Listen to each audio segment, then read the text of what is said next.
All right, everyone, let's get started. Thank you all for joining us today. For those of you who don't know me, my name is Sapna Shah. I am an angel investor. I'm the founder of Retail X Series, which is a combination of these events, which used to be in person and will be in person hopefully again in the fall, as well as a Slack community, a podcast, a resource network, office hours, kind of a variety of things to help founders in those early stages building their businesses. So that's me. Just so you know, for logistical purposes, this session is being recorded and it will live on the Retail X Series YouTube channel. So you can find it later if you have to leave early or want to listen to certain parts again.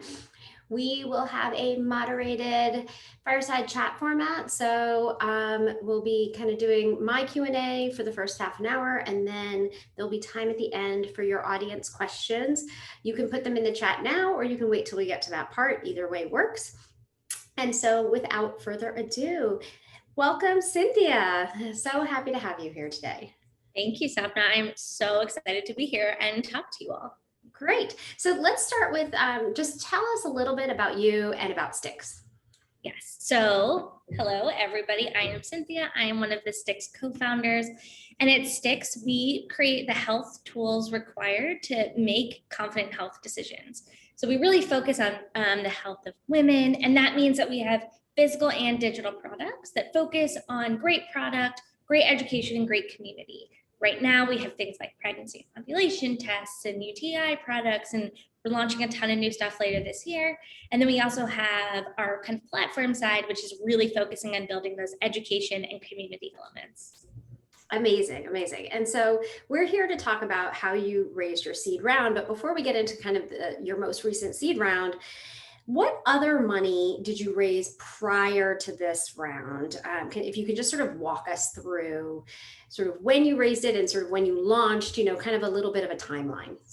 Yeah, so I will walk you through like the whole origin of Stix. So we raised little bits of money kind of in picks and pockets, and then we did kind of a whole pre-seed round, and then we did our seed, but I'll give you all the details. So Jamie, my co-founder, and I were part of the Venture for America Fellowship. Through that, we had access to like small amounts of grant funding and other like small awards of money.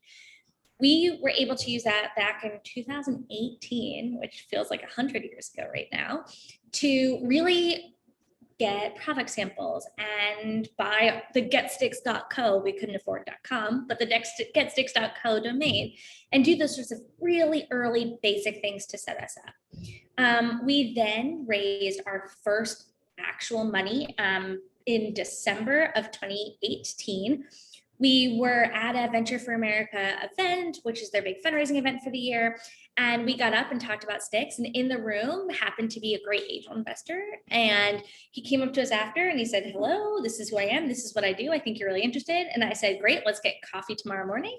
And we did, and we closed the check in 24 hours. And that really is what set us off to the races. So after doing that, we took in a little bit of money from family and friends and one other angel investor. And that was really like our first bit of money. We use that to quit our jobs, to start getting a product ready for market, all the stuff that goes along with that. Fast forward a little bit, we then joined the Entrepreneurs Roundtable Accelerator in New York in the summer of 2019. We had a product in beta starting Q1 or Q2 of 2019.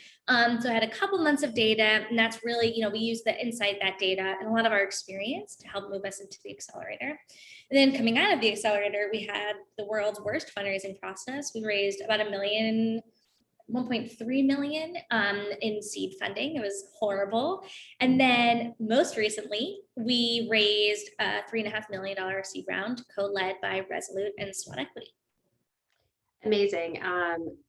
I think we could spend a lot of time on why all fundraising was miserable and all of that, yes. But let's stay on point. Okay. And let's talk about kind of this seed round, because I think you also got a lot of press for this round, and it was actually what made me reach out to you to kind of have this conversation. So, you raised kind of over $3 million in this round. How did you even decide how much to raise?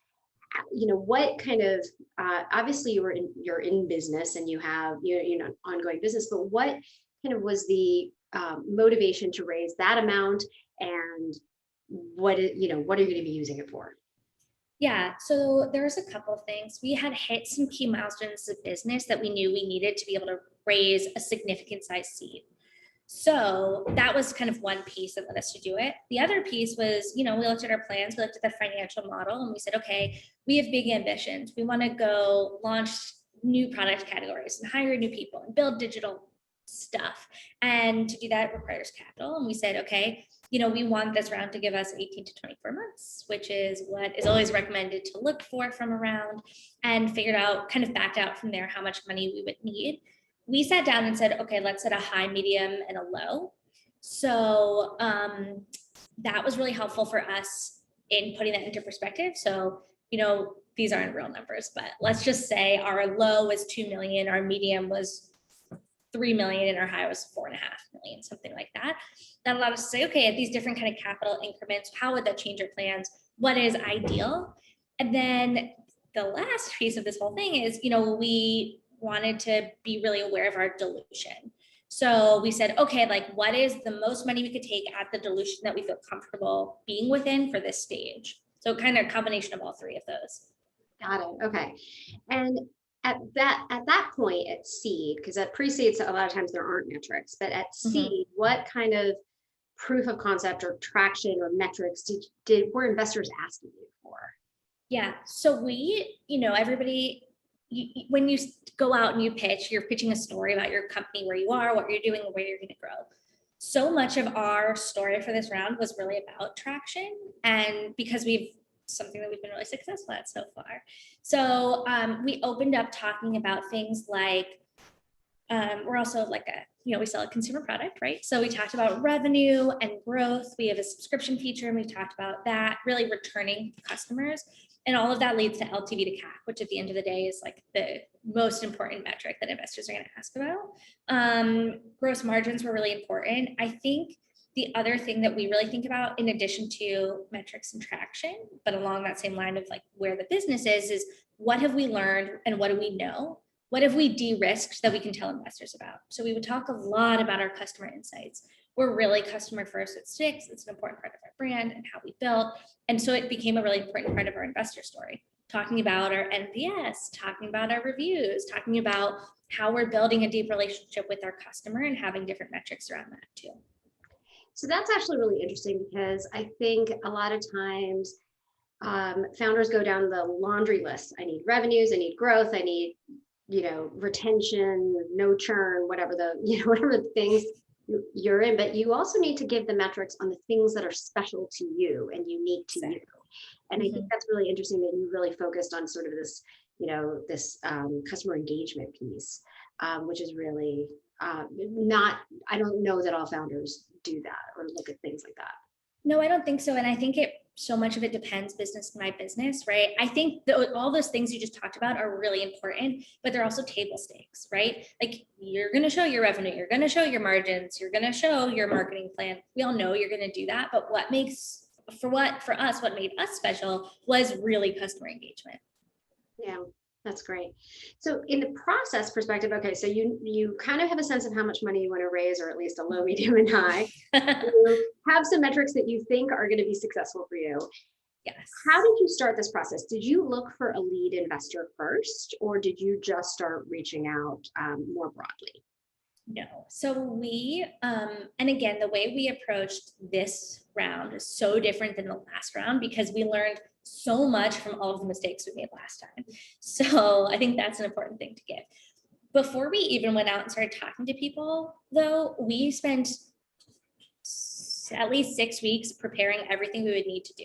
So before we even opened those conversations, the first step of our process was preparing, getting our story together, getting our deck ready, making sure we had all of our diligence data we knew people were going to ask for. And we knew this because of our last time around talking to other folks. For us, that means things like information on customer acquisition and retention and our financials. Again, we had a deck just full of customer reviews that we would share. We had also put together our own executive summary, and that was really helpful to do too. So that was the first thing. We kind of prepped all this material. The second thing we did is we were really strategic about who we were going to talk to. So we said, okay, like we have this target list of X investors, was huge, 200, 100, something like that. And we tiered them by priority level based on what our relationship was like with them, if we knew them before, if we, there's 1.5 million different things that we used to do that. And then we also created this separate group of people we were going to go test with. So we went out and we had test conversations with friends and friendlies. And then we had test conversations with investors who were not tier one, but people we were excited about and who we could just kind of, shake off the dirt, get back into the swing of things with. In all of these conversations, though, in this list, we were, to get back to your question, really focused on a lead investor. We took a couple of calls with non-leads, but did really focus on leads, which was absolutely the right move for us. So how, I want to dig into that a little bit more, because I think that sometimes it's hard to figure out like who would lead. I think it's tempting to go out much more broadly and kind of maybe boil the ocean a little bit. So how did you even qualify potential leads before, obviously you have your test conversations, which I think is a great idea and like practice. And then, how did you kind of qualify those leads? And then, there was probably a number of them, but then how did you narrow from there? Yeah. So first of all, those test conversations helped us do that. In addition to us practicing for ourselves, we also wanted to understand what kind of investors was our story resonating with, because we could go after a consumer or digital health or technology or, female founded. There's so many different avenues and ins that we could take into an investor. And so we really use those initial conversations to say, okay, what's the general archetype of people our story is resonating really well with? We were able to understand consumer investors, absolutely. Consumer health investors, for sure. Technology investors, like, yes, but it definitely we definitely wanted somebody who understood the consumer side of thing as well. That became really clear through those test conversations. So once we did that, we had this whole big list, and we were still kind of putting together the list at that point. We thought about a couple of things. One is we would look at every equivalent company, not necessarily a direct competitor, but for example, we would look at something like Billy, where it's similar space, similar product, but wouldn't be competition and preclude somebody from doing that. And we would say, okay, who led their early rounds? And we would add them to the list. We would talk to our existing investors, to other founder friends, to understand who else was active in the space. We had also had conversations with folks from our previous round. So from there had taken like really diligent notes to understand, do they lead? What does their check size look like? What kind of things do they look for? Sometimes that's even available on their website. They'll say, we need $1 million in revenue. We only do future of work. We like to lead. And all of that was really helpful. It was also something I would vet for really early. If I couldn't do it before going into a call, I would make sure I got it after that first call. Yeah, I mean, I think that's the key, right? If you can't find information, you have to ask right away, which I think maybe a lot of founders don't think that they're in control of the asking, but even in pre-seed, you could ask, what size check do you have? What is it for you to invest? So, I think I'm just gonna pause you there for one sec, because I think something that you said is so interesting, which is that many people don't feel like they are in control. I think it's so important to remember that as a founder, like, you're not selling your product, you're not selling, you're like really partnering. And those are really different things. Investors are pretty much impossible to get off of a cap table. You're looking for somebody you want to be working with. And I think it can feel like what you're just after is money. And honestly, many times that is the value an investor will bring.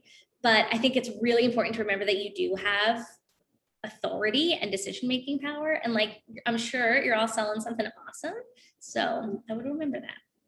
Yeah, that was great advice. Okay, so you're narrowing down, you're looking for leads.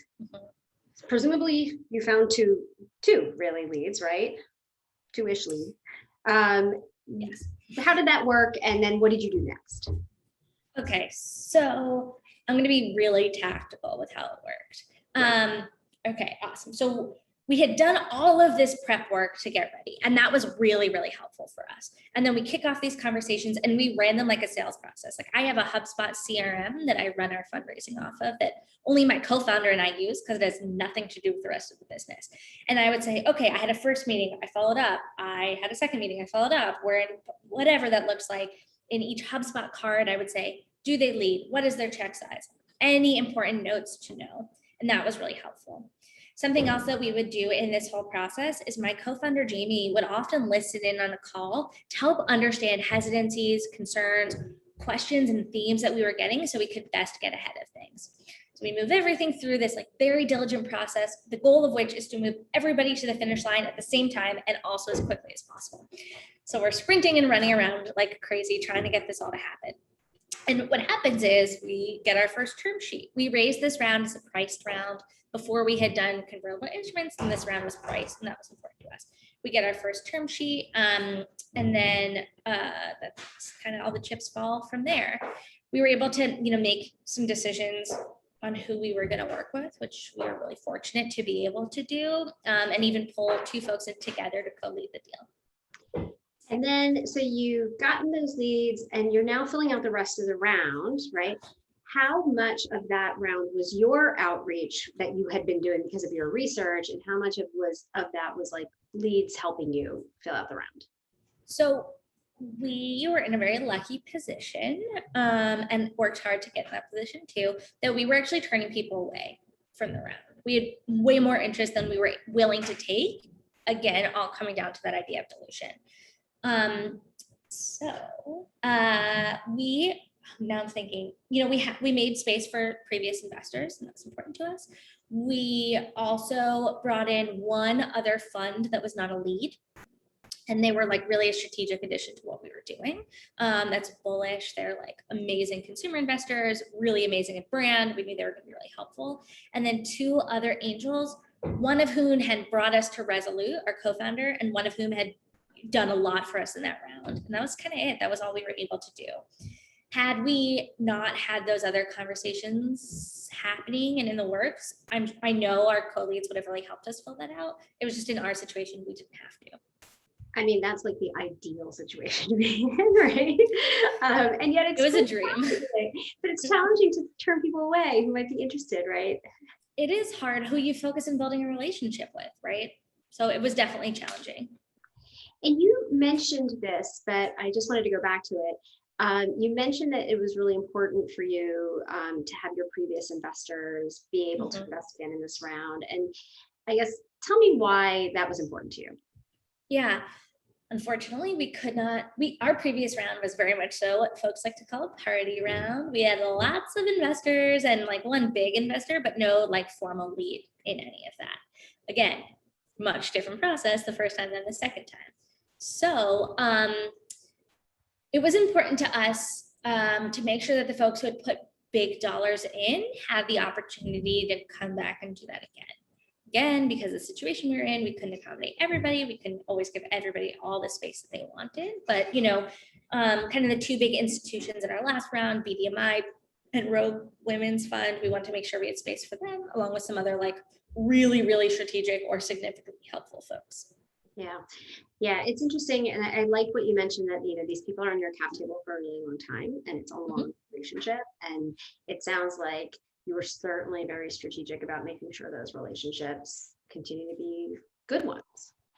Yeah, absolutely. Absolutely. Okay, so all of this, the way you talk about it, it feels like I did this, I did this, I did this, and then the next day we were done. So my guess is it didn't work exactly like that. So how long would have been nice. So again, we spent 6 to 8 weeks prepping before we actually started fundraising. We spent another 2 or so weeks practicing before we actually started fundraising. So a lot went into before we actually started. From when we had our first conversation to when we got all of the money in the bank was a little less than 3 months. Okay, so that's a pretty standard kind of fundraising process timeline, but it's interesting that you're breaking out the research as like a completely different, like that was a whole separate process as well. And then between your pre-seed round And then this round, have you been talking to investors kind of continuously? Had you been still building relationships, or were you heads down building the business? We were heads down building the business. We firmly believe you are either fundraising or you are not fundraising. It is something that could always be tempting and distracting, but there's just no point, if you're not actually raising money. The truth is, like, if what you're building is great, that's what's going to make somebody want to invest, not how many profits you have with it beforehand. We definitely do have a network of investors, again, largely from the last round. Sarah Foley from SWAT, who is one of our co-leads, somebody we had met before we were too early for. Something that we do every single month is we send out a big update. We send one obviously to our investors, and then another to Friends of Stix. And Friends of Stix has been a really great way to keep so many folks, including people like yourself, updated, including on what's going on. And that, I think, was able to keep us top of mind without us having to put any work into building relationship. Okay, that is, I think, really helpful advice. And I'm just going to repeat it for anybody who didn't catch it. I have to say that, first of all, as an investor, I love getting those updates, even from companies that I've said no to, and I said no to you in the pre-seed round. Yes, you did. So, I still appreciate getting those emails. And in fact, a lot of those emails for many people, can turn into an investment for many investors if the answer was you're too early, but can also give you other opportunities like, hey, come speak on this panel, or I have somebody who might be interested in working for you, or any of those things. Yep. I love this sort of low touch way of not being fundraising, but still keeping in touch with investors, because many other founders actually say that they're, and investors say you should always be fundraising. In between rounds, you should always be meeting with investors, but that's a huge, heavy lift. Yeah, and I mean, I think maybe that's true at a later stage, but at this early stage, a founder's time is so sparse and so valuable, and we all have to be executors and strategists and dreamers every single day, and you can't do that and also always be fundraising. It just doesn't work. Yeah, absolutely. I love that. Okay, so what are some of the hardest kinds of questions you've got? And this could be in your pre-seed round or your seed round, honestly, but like, what are the hardest questions you got from investors? Yeah, it's an interesting question. I think in general, the hardest questions that we would get were the questions where they are a clear indicator that somebody is not interested. Do women really experience these problems? Aren't there already so many companies in women's health? Why are these problems? Like, when you really question the core of what we are doing, which is really like the big problem we're solving, the gap that we see, and our highest level thinking of how we can fill it, I think that's when we just know it's not going to be a fit. So those aren't necessarily the most challenging in terms of like, I know we have to answer them perfectly or else the deal is going to fall through, but they are the most challenging in terms of like, oh, I don't want to be doing this one again. I think, there are questions that we sat down and prepared for that are important to have buttoned up ahead of time. I think things like, obviously you have to have like your big vision, but things like your differentiation, things like how you think about competition and how you think about market size. I think I would write down answers to those as part of my preparation. And that was a really helpful way of sort of being ready for them. Yeah, I think that's an interesting framing. If they're fundamentally asking you a question of if your business should exist. Yes. That might be like your right there, your signal that this is not going to work out. Yep. And I think, when we are in these conversations, one reason why it's really helpful to have a co-founder among the gajillion benefits that there are is that Jamie is there and she says, I hear these big questions and I don't think they're going to get over it. When you're actually the one engaging and having a conversation, it can be really hard to be able to spot that. I think we're able to see what are buying questions and what are no questions. And then I would be able to prioritize and deprioritize things accordingly. So you just mentioned that, Jamie, I'm assuming most of this was done by Zoom, given just this world that we live in right now. So were both of you on every fundraising conversation? I am the main fundraiser. In general, I do everything external, aka I'm the talker at Stix. That's what I think my job description should just say. I talk. So I would do the initial call and then I would bring her in after, but sometimes she would be in the room or something like that during that first call. Got it. Okay. And I think that's been true of a lot of founders I've talked to. You know, when you have a co-founder, you have this advantage of being able to split this up and not letting it take over your whole life so that the business doesn't run at the same time. Right. And the truth is, it took over my whole life, but it couldn't take over both of our whole lives. So when we are fundraising, and this will always be true, I am 100% not involved in what's going on with the business and exclusively focused on fundraising, because our goal is to get this done as quickly as we possibly can so we can get back to building and growing. Yeah. Yeah. And I think that you have the luxury of doing that when you're the co-founder. It's much harder, I think, as a founder. I can't imagine. I could never do it. So you alluded to many mistakes that you made in your pre-seed round. Oh my God.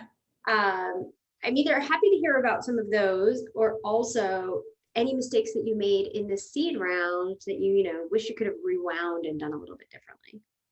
Yeah, I think the pre-seed round, they were more egregious. So let's do that. So first of all, I think by nature of being in an accelerator, there's like a forcing point around fundraising.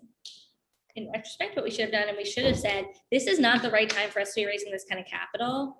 We need to take a step back and reevaluate. Like either we're going to keep building or we're just going to raise a little bit or whatever that looks like. So just for some context for everybody, it took us a very long time, not 3 months, like 3 times that to raise our pre-seed round.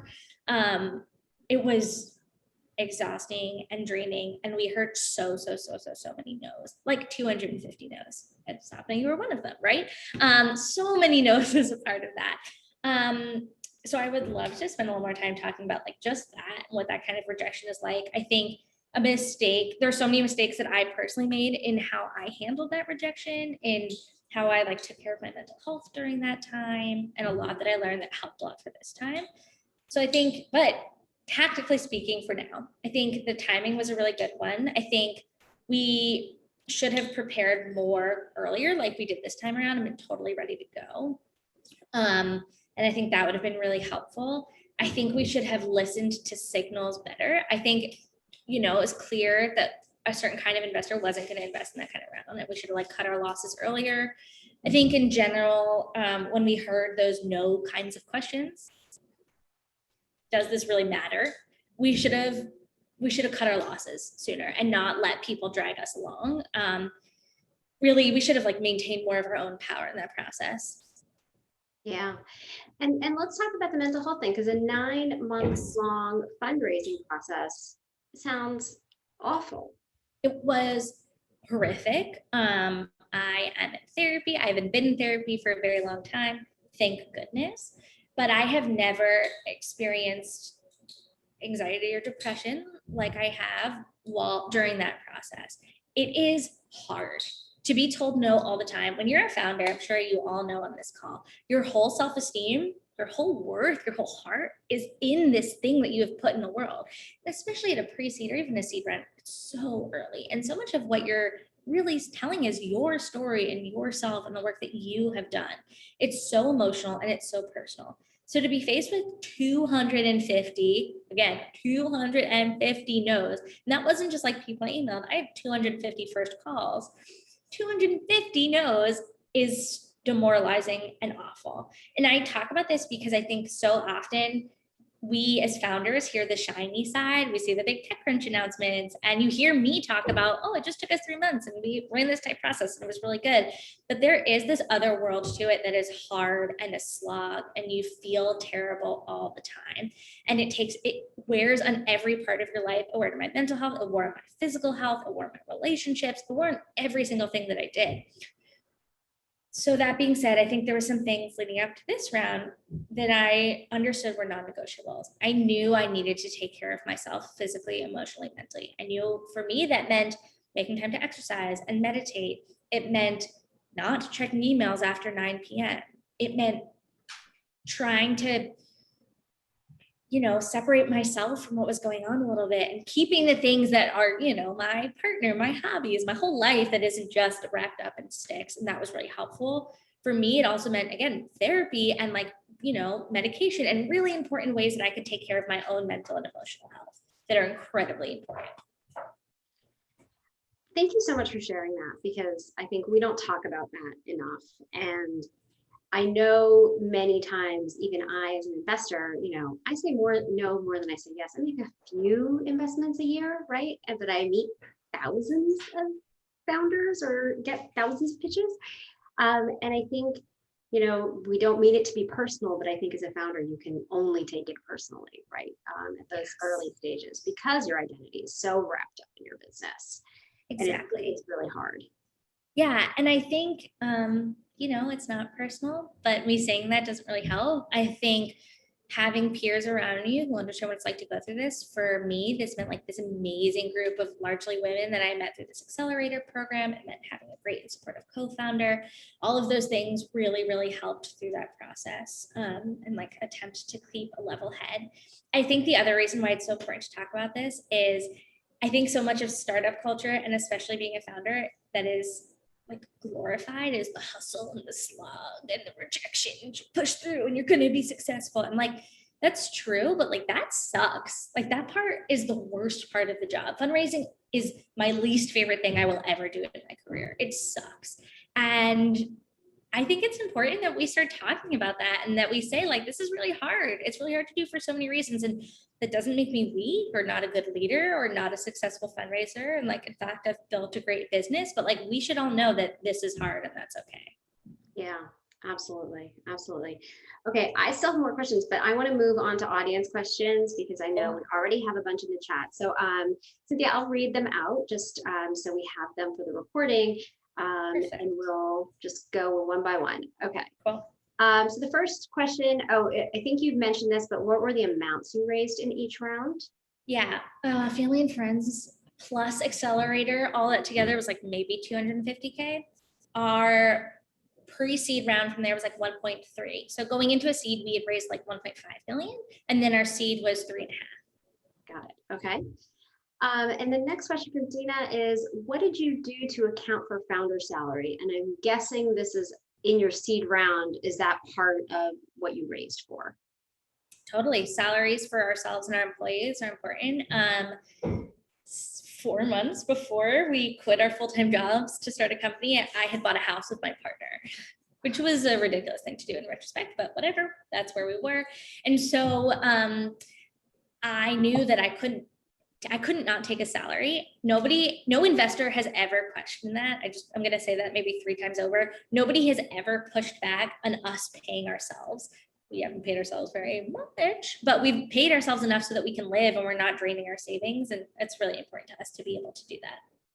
Yeah, and I'm going to just add on to that if you are a founder and an investor is pushing back on founder salaries when you're raising outside capital, I don't think that investor is for you. The last thing I want is my portfolio company founders to be living on ramen and be nervous about where they, can they eat enough this week? That is not how you build a big company. And a big successful company. So I'm really glad you mentioned that, Cynthia. Yeah, and that's not why we fundraise, right? We're raising money. If we're doing this kind of deal, it's, we have to be able to take care of ourselves. Absolutely. From Renee, for a 3 million-ish seed, how much is a lead investor check? Great question. I would say it can be a huge range. On the low end, 750. Maybe you'd find a lead who wants to do less. A lead doesn't have to take all the round. What the lead does is they just say, this is, they're going to put the price tag on it and they're going to put their names on it. Maybe 750 is a little, maybe $1 million. I think up to 2. I think a lead could want to take the whole round as well. You could find a lead who wants to do all 3 million. You can be done. Again, for us, that's not what we wanted. We wanted to have specific kinds of folks around the table. Yeah, great. The next question is, what kind of traction did investors want to see for your earlier round, the party round? I love that we're all calling it that. Our party round. Let's see. It was honestly a lot of the same metrics. They're just better now. Retention, revenue, margins, growth. And then we, again, leaned on our customer data. It was pretty similar, the data that we used. Yeah, I think the difference is it's sometimes the earlier, like a pre-seed round, you might be pre-revenue Yes. in a lot of cases. And so there aren't really a lot of metrics. That's actually in some ways harder, but maybe in some ways easier. I don't know. Um, but good to hear it was like similar metrics, you're just in a different place. Exactly. Okay, and the next question, this is from Renee. What were the kind of questions that you would get that would give you a signal that they were interested? We had talked about the no questions, the automatic no qualifiers. Yeah. What was the yes questions? Yes. So that is a really good question. I mean, like the ultimate yes question is like when they really want us to start having a conversation about like valuation and price.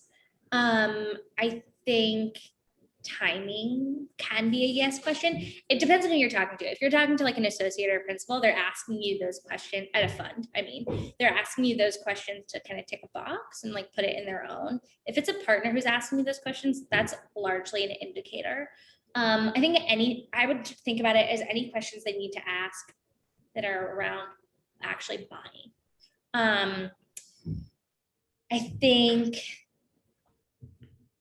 you can also, this is a very, maybe seems silly, but you can also feel energy from an investor, very much so, if they're engaged, if they're enthusiastic, if they're responding to your emails quickly, if they're asking thoughtful questions, if they are, you know, making specific data requests that shows you that they're really going to dig into it. I think those can all be positive indicators too. I think, you know, if they aren't doing those things, if they're dragging their feet, they're not going to be the ones who write you the first term sheet. They could still come in, but they won't write you the first one. And now let me just turn that on its head. So for your party round, which I love that we're calling it that because it doesn't sound like it was a party at all. So for that round, were the indications of interest similar? No, because we didn't have FOMO. Right. You can't have FOMO over 9 months. So no, they were different. I think when we saw indications of interest early, it was like people who just got it. They got the problem. They agreed with our approach to fixing it, and they were excited about Jamie and I. Yeah, that makes sense. Okay, the next question from Renee. Renee, thank you for all your questions. So you're in the room, you've done the pitch, you've answered their Q&A. What's the actual ask statement to get the yes or no and potentially move on? Good question. So it depends on what number of conversation you're in. So let's talk about all of them. First conversation, you're talking to somebody, you give your pitch, it's pretty quick, they haven't seen data. I think you could say that they, you know, in that conversation, often what will happen is they will have requests. Oh, I'd like to see your model. Oh, I'd like to see your call retention, whatever those things might be. Oh, I'd like to see your, like, I don't know, technology, something, whatever that might be. And so I will have a list coming out when we come to the end, say, great, I'm going to follow up with you with X, Y, and Z. And then I will do that after a first call, and I will ask a question. What else do you need from me? Or do you want to schedule time for a next call, or that sort of thing? In a later call, I would say, like, what other information do you need for me to make a decision? What does timeline to a decision look like from here? Anything I could do to show, like, you gotta move, you gotta move, you gotta move. Yeah, that's really helpful, really helpful. Okay, from Joyce, the next question is, what was your experience with the accelerator? Did you find it useful? Yes. So the accelerator, we did ERA, they're amazing. They're definitely, like, generally technology focused. So not consumer, not healthcare specific. For us, we learned how to fundraise through that. We met amazing people. We met great founders. We met great investors. And, like, our network was so much born out of the accelerator. It was great. I recommend it. Yeah, I have to say, different accelerators have different focuses, but I will tell you that every ERA company pitches unbelievably well. I don't know how much pitch practice they make you do, but wow, the pitches out of ERA are great. Yeah, I think you know, you learn how to tell your story really well, and not necessarily like, oh, how to pitch as in like stand with a deck and do that, but you know, how to take this complicated big thing that you're building and tell it to somebody in 15 seconds. Yeah, absolutely. Great. Question from Dina. What tool did you use for your friends and family round? Dina, what do you mean by tool? If you could put that into the chat, that would be helpful because I'm not sure what you mean. From Barbara. Oh, sorry. Oh, by tool, she meant structure, safe, convertible, Oh, not price. yes, safe. Use it safe. Okay, great. Yep. From Barbara, is the question to commit to invest overt or subtle? Oh. Great question. It is never vague. I don't know if I would say, I'm trying to think if I would ever like, well, you in? So maybe it's not the question, but the answer is never vague. So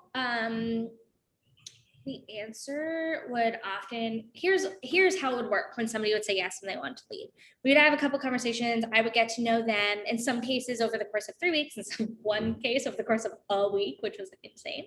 And I would get a very serious buying question or a phone call that would say like, okay, I'm putting together a term sheet. This is what we're thinking.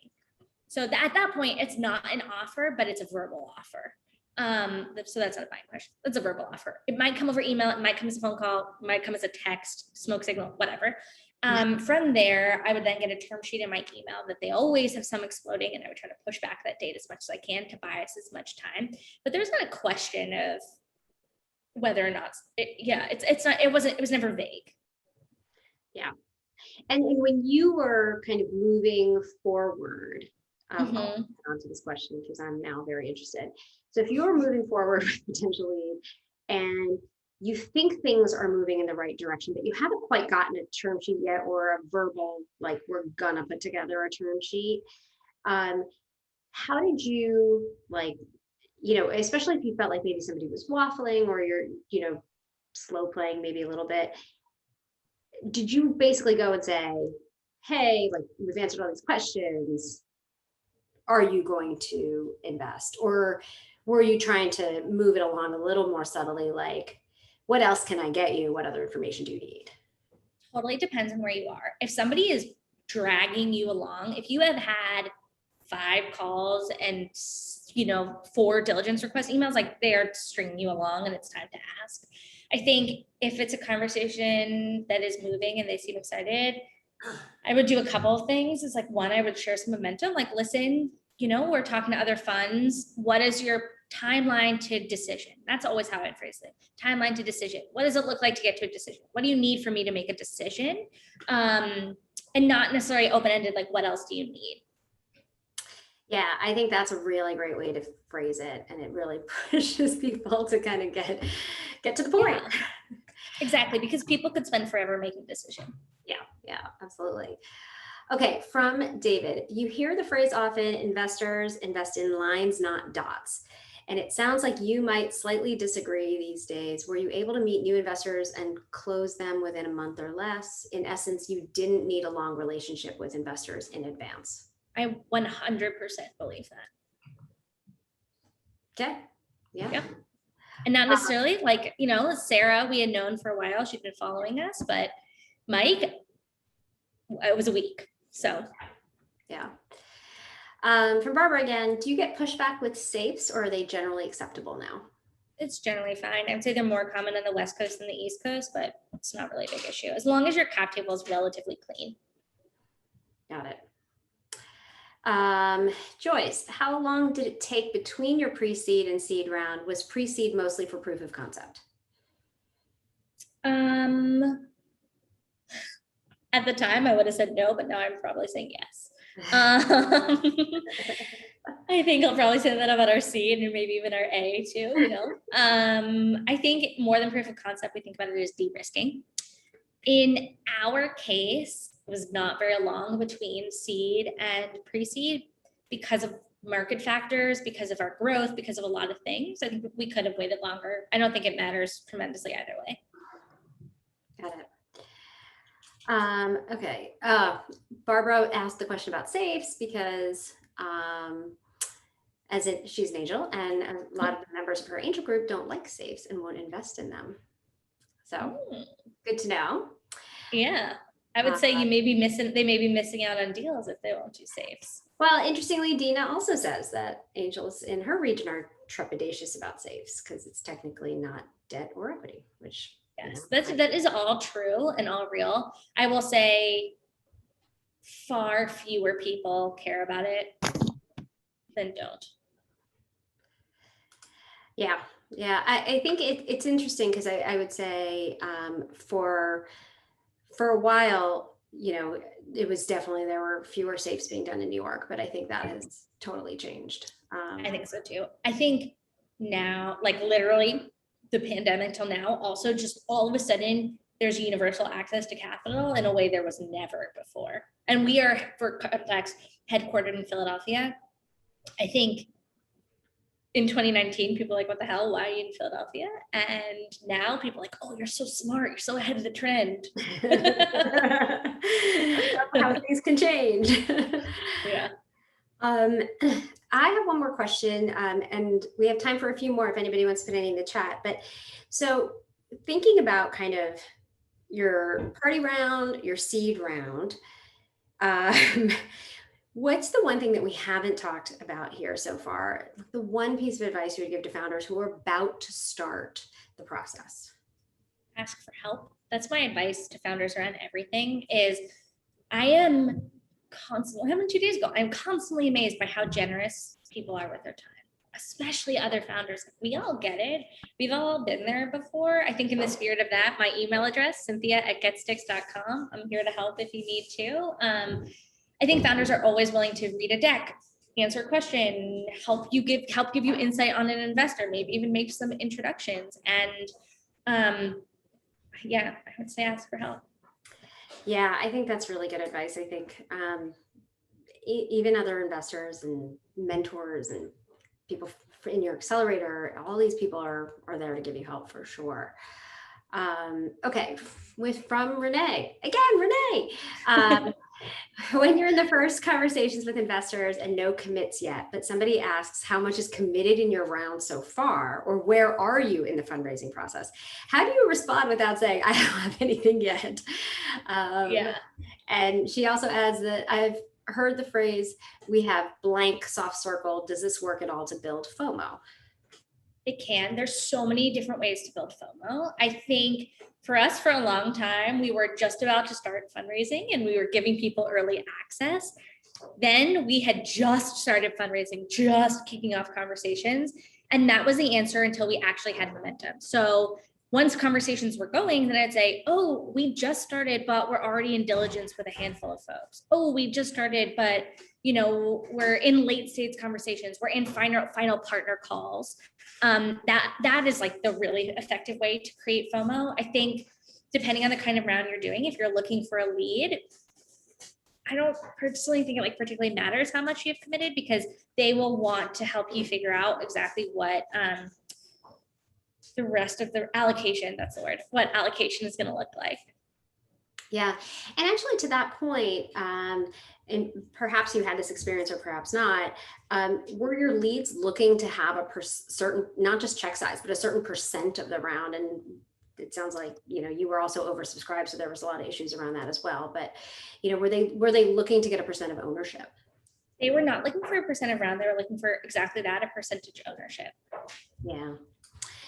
Yeah, and I think that can be hard because you might not necessarily know that information before having those conversations with them. No, but you also have control there too, right? Like, when they would say, what are you thinking in terms of valuation? First of all, we are never going to give them a number. But what we would say is, listen, we're looking for standard seed dilution. We would keep things really vague.